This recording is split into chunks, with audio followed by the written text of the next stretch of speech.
We have contact.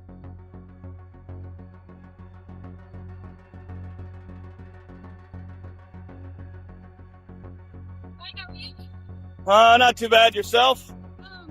Pretty good. What's going on with you? Just out taking some pictures. Okay, do you mind stopping the job?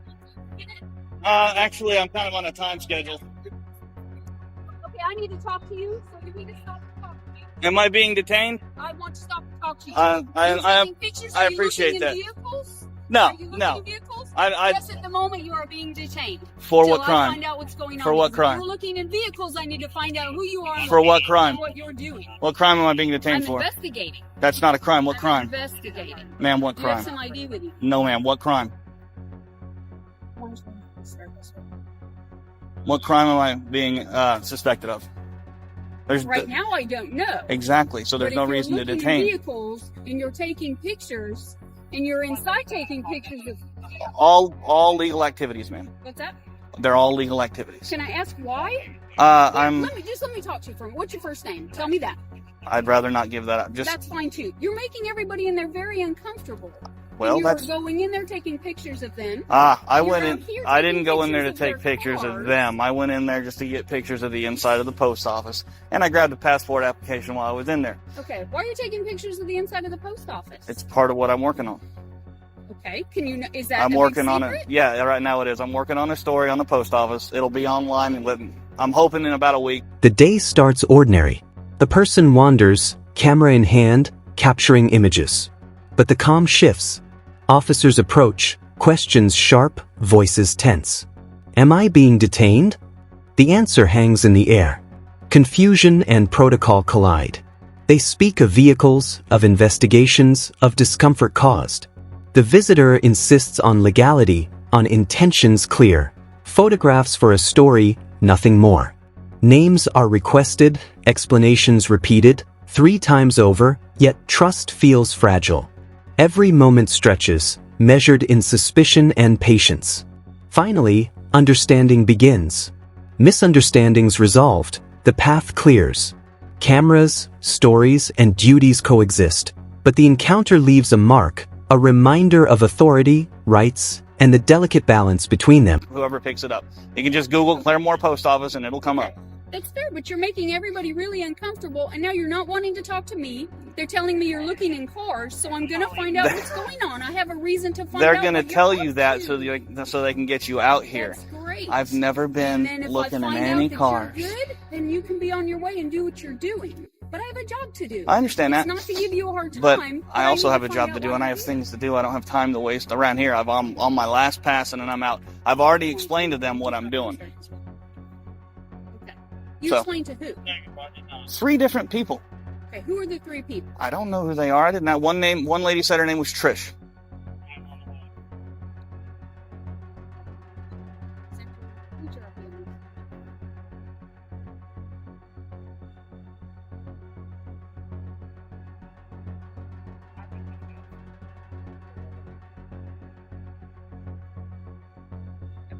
It's the post office calling. They have an issue with you. I understand So that, you but very much I have a don't. reason to be here I don't talking care to about me. their issue. This is a First Amendment protected activity. If they're uneasy, I'm sorry. I told them what I was doing. Okay. It doesn't You get make any me simpler. uneasy. When you walk away from me, you don't want to talk to me. I'm here for a valid reason. I don't- I'm here for a legal reason. I'm not You trying to don't be. wanna talk to me. I know. I'm not trying to be rude, but I don't have to talk to you, ma'am, and I don't want Yeah, to. you I do have when no, I'm ma'am. here I don't. For a complaint, and you were in there, and they called me. Were you Okay. the one that was in there? Yes, I went inside. That doesn't matter. It's a public place. It's perfectly legal. And so you're okay with the fact that you made everybody very uncomfortable. I don't. Yeah, actually, I am because I told them there's nothing nefarious going on. It doesn't matter. There's. Now, how am I supposed to know that? Now, just look at it from my point of view. I'm out here. I get a call about a guy, and it's okay that you're recording. That's fine. That happens to us all the Sure. time. I'm recording too, so we're good to go. All right. Okay? But I get a call about a guy who's in the post office taking pictures, who's out in the parking lot taking pictures, and is looking in car. The tension escalates when the call comes in. The post office has a concern. The response is firm. This is a First Amendment activity. Legal. Protected. No apology required. The officer presses on, citing discomfort, suspicion, and reports of cameras and cars. The filmer doesn't back down. A public building. Lawful behavior. No obligation to explain. From the officer's perspective, refusal looks suspicious. From the citizen's perspective, rights don't disappear because someone feels uneasy. An ID is demanded. The answer is no. This isn't an ID state. Detention is declared, but without a crime. And that's where everything stalls. Because suspicion alone isn't enough. The law demands more. And in that silence, the line between authority and accountability becomes impossible to ignore. Well, So that's that makes me hearsay. I very was not looking in any uncomfortable. vehicles. Okay. I wasn't even But close I enough don't to know look in any of any that. vehicles. I know that when I get here, you walk away from me. You don't want to talk to me. No. You don't want to tell me who you are. Makes me very suspicious of you. Okay. Well, I'm sorry. Okay. I need to see some ID from you. No, ma'am. This is not a stop and ID state. Am I free to go? No, you are not. I told you I'm detaining you until I find out what's going on. Okay, but you didn't tell me what crime. What crime do you suspect me of? That's what I'm trying to find out. If you're looking in cars, Ma'am, that makes me very suspicious of You, in order to detain somebody, you have to have reasonable, articulable suspicion that a crime has been committed. As soon as my supervisor gets here, we'll talk to the post office, who complained. We'll find out their side of the story as well. There But is. until I find out what's going on, I'm doing an investigation now, and you're staying put. And what is your name and badge number? You give me your name, I'll give you mine. No, ma'am. I work for Claremore Police Department. I understand that. I'm not a public official. You are duty bound to Am I? identify yourself. You are. So what is your name and badge number? What is your name and badge number? I work for Claremore Police Department. Okay, and you are officer who?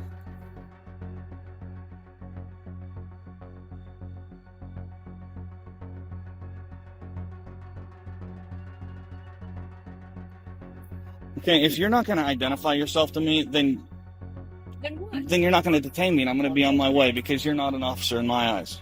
I'm on the north side of the house. So, what is your name and badge number? And what crime do you suspect me of committing? I'm investigating what you were doing.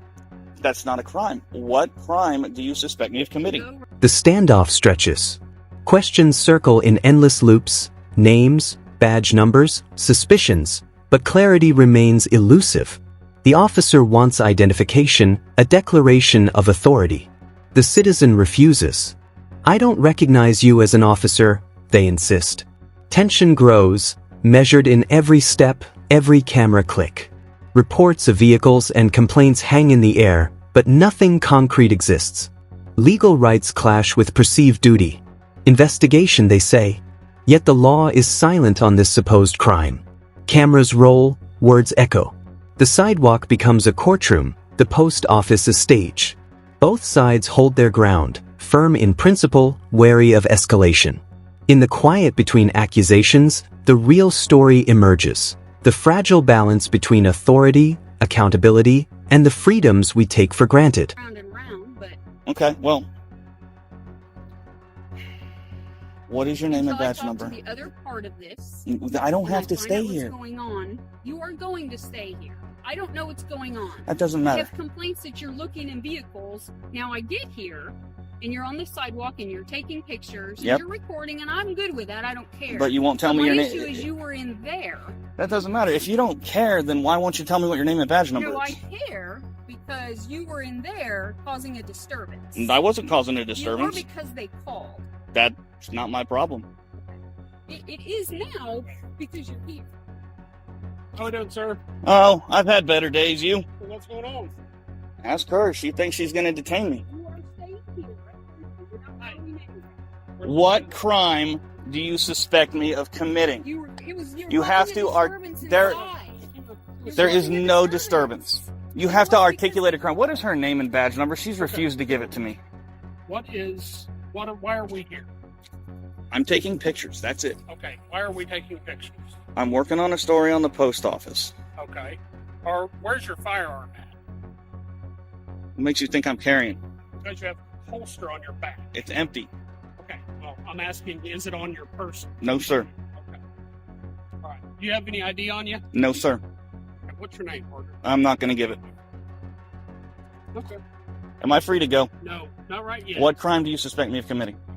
Okay, well, I'm trying to figure that I out. understand We're it. getting complaints You from have to both have sides. reasonable, articulable suspicion, sir. I gave you that. You were inside taking pictures. You're looking in Would you cars go and you're inside taking and see pictures what's of the going cars. I'm not looking in cars, You're and taking there's no pictures proof of the that. cars. And it I'm doesn't trying to matter. I tell can you take why pictures you're of everything. If there is no proof of that, you will be free to leave. Okay, what is your name and badge number, officer? I told you, you give me your name. The encounter reaches a tense peak. Questions fly. What crime do you suspect? The answer remains undefined. Identification is demanded, yet refused. Cameras click, accusations linger, but proof is absent.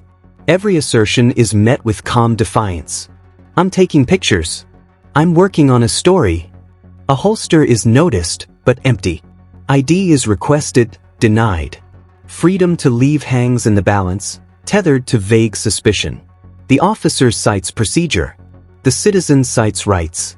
Reasonable suspicion, articulation of crime, authority, accountability, all collide on the sidewalk outside the post office. Every word, every gesture becomes evidence in an unwritten court. And in the silence between arguments, the story unfolds.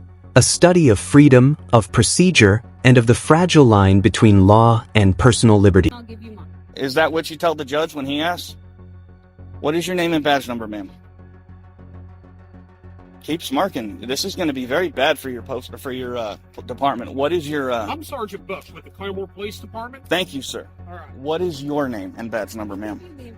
No, he didn't give me yours. I want the names and badge numbers of everybody on this call. I've been drinking and I haven't. What is her name and badge number, Have sir? you been drinking this afternoon? Have you? What is No, her sir, name and I badge have number? not. But I see an alcohol bottle laying right here on the ground, so I'm asking you, have you been drinking? Take it up, fingerprint it. What? I am asking you a question. And I'm refusing to answer. What is your name and Okay, badge? well, Or what is her name and Now badge I'm number? detaining you because I'm going to make sure you're not intoxicated in public. What a bunch of bullshit. What is your name and badge I number? believe I already told you What that. is her name and badge number? I'm talking to you right now. All All right. right, We're well, talking I'm about clamming up. What is your name and badge I wanna make number? sure you haven't been drinking. I want to make sure you haven't been drinking. Please Come give me here. a little space. Come here. Come here. I'm creating I'm going space. to check your eyes to make sure that you haven't been drinking. No, sir, you're not. Yes, sir, I am. No, sir, you're not. Yes, sir, I am. No, you're not. Do me a favor. Keep that right there. I don't care. Keep that right there. See the tip of this pen? How much you had to drink today? How much have you had to drink? The tension shifts, sharpened by authority and accusation. Questions become rapid fire. Names, badge numbers, intoxication. The citizen refuses, asserting their rights. Officers insist, citing duty and safety, their words echoing over the sidewalk. An empty bottle catches the eye, a gesture becomes suspicion. Commands collide with calm refusal. Step closer. Let me check your eyes. A standoff framed by procedure and principle. Every movement is measured, every response scrutinized. The line between public safety and personal freedom blurs. Alcohol or not, authority or rights, the encounter is a delicate dance of power, restraint, and legality.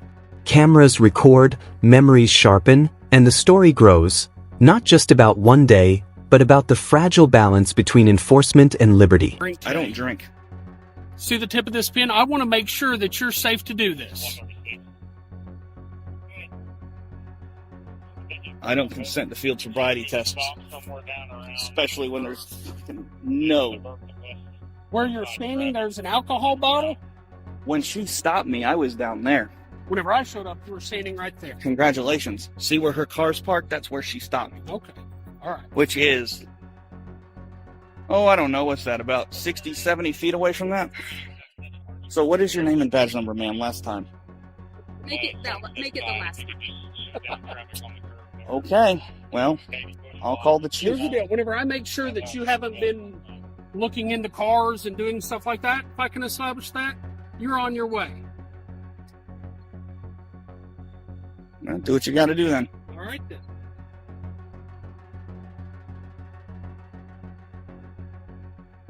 The standoff continues, edged with caution and conflict. A refusal to consent, a field sobriety test denied.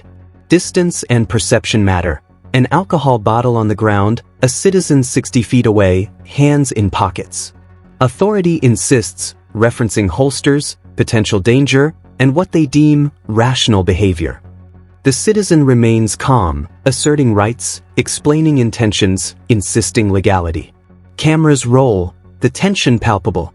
Officers acknowledge discomfort but grapple with procedure, suspicion, and protocol. Every step, every word, measured, weighed. In this moment, the scene is a delicate negotiation, personal freedom against perceived public safety, assertion against authority. And amid it all, one truth stands: legality, rights, and accountability don't always align neatly, yet they must coexist in every encounter. Do me a favor, sir. Don't put your hands in your pockets, okay? Your hands are in yours. Listen to me, all right? You've got a holster on. I don't know if you have a gun or not. If you keep your hands out of your pockets, everything is fine. Hey, I've told you I'm not armed. Well, okay, here's the deal. You're not really acting rationally at the moment. All right? Standing up for my rights is not being rational. Not cause you any problems. Somebody called us. I understand that. She won't even identify herself. How professional is that? Okay, well, you haven't really given us. It's cold. Given us. Keep your hands out of your pockets. Do me a favor. Just keep your hands out of your pockets. That's all I ask. All right. You understand why we're here. We got a call. We're not just here because we feel like it. Somebody called us. You made them uncomfortable inside. You're going in taking pictures. If you want to take pictures of the facility, I don't have a problem with that. But whenever you're taking pictures of citizens, it makes them uneasy. Well, so that's their problem, not mine. Okay. And when you get a call for service on somebody taking pictures, you should say, "Oh, that's a First Amendment protected activity." The post office is full. They have a problem with what you were doing. That makes it a disturbance. It's perfectly legal what I'm doing. They've already come out and said that it's legal. Well, that's why we're here. Her problem, not mine. We were busy and have other things to do. So I'm not here to harass you or give you a hard time. But you're not acting right. I'm acting just fine. From the beginning. Because I don't want to talk to the police? That's not acting right? Well, you walk away from the police. Right, because I don't want to talk to you because you drum up stupid shit like, have you been drinking because there's an empty bottle on the ground? Come on. A call comes in. Someone is taking pictures outside the post office. The officers arrive, tension already in the air. From their perspective, a disturbance. From the citizen's perspective, a protected First Amendment activity. It's perfectly legal. Yet questions fly: names, badge numbers, accusations, even insinuations about alcohol. Calm is met with suspicion. Rights clash with authority. Am I free to go? The answer is complicated. Every movement is measured, every word weighed.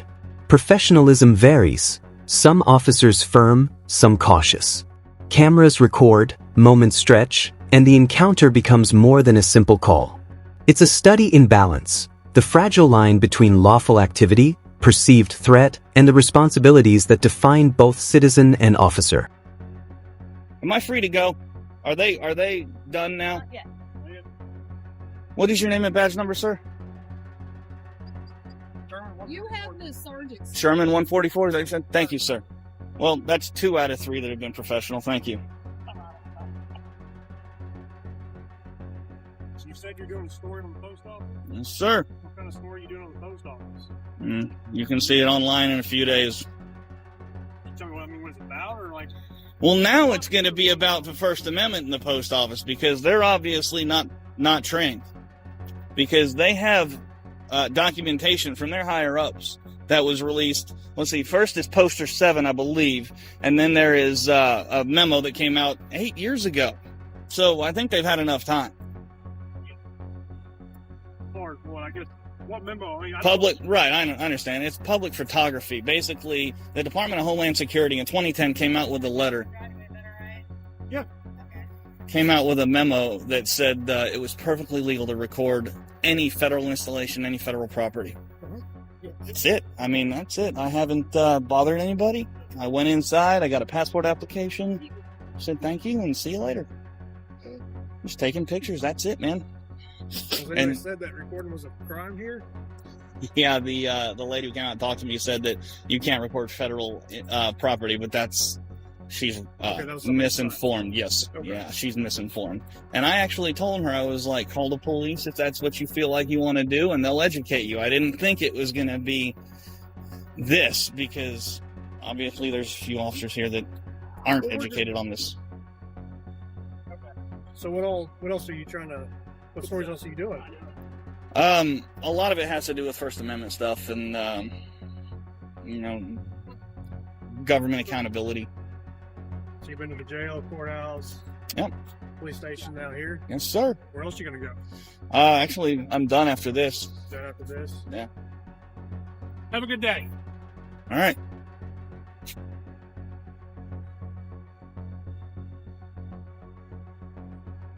The story begins simply: a camera, a post office, and a citizen exercising rights. The goal is clear: document the First Amendment in action. Misunderstandings arise almost immediately. Staff, misinformed about federal rules, question legality. Yet the law is clear. A 2010 memo from the Department of Homeland Security allows photography on federal property. No one is harmed, no laws broken. The citizen moves carefully, respectful yet firm, collecting evidence and passport forms, explaining intentions calmly. Calls to the police are welcomed, not feared, as education becomes part of the encounter. Across post offices, courts, and police stations, the narrative unfolds. A study in First Amendment rights, government accountability, and the quiet